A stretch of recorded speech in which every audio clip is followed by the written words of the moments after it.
Turn on your phone's Wi-Fi and Bluetooth.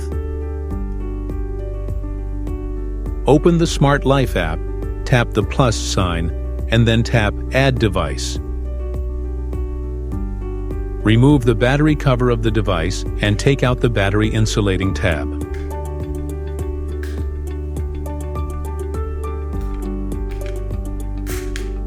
Press and hold the device's reset button until the device icon appears on the app page. Tap on the device icon. Enter the Wi-Fi name and password, then tap Next. Wait for the connection to be successful. After a successful connection, tap Done to enter the device homepage. Tap the icon in the top right corner of the device homepage, then tap Setting, tap Unit. Tap Temperature Unit to select the desired temperature unit.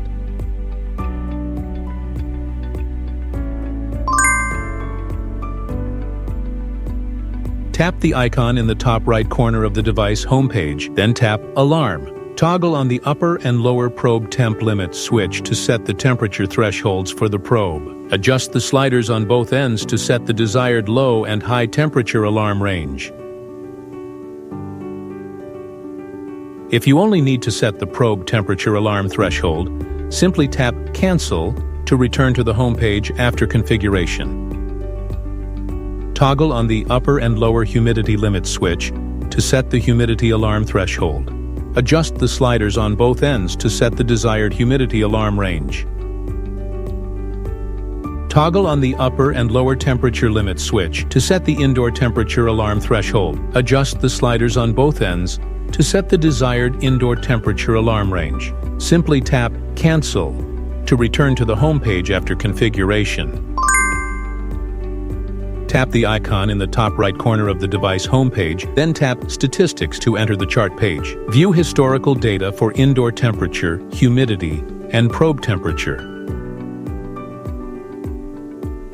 Tap the Export icon in the top right corner of the corresponding chart. Enter your email address, and the historical data will be sent to your inbox. Tap the icon in the top right corner of the device homepage to enter the device settings page. Tap Share Device and select Smart Life account. Please note, the person being shared with must first create a Smart Life app account. Tap Me, then tap the settings icon in the top right corner of the page to enter the app settings page. Tap App Notification. Ensure that the app is allowed to send notifications. Tap the settings icon to enter the settings page, then tap Notifications. Scroll down to find the Smart Life app. Tap it and ensure Allow Notifications is turned on.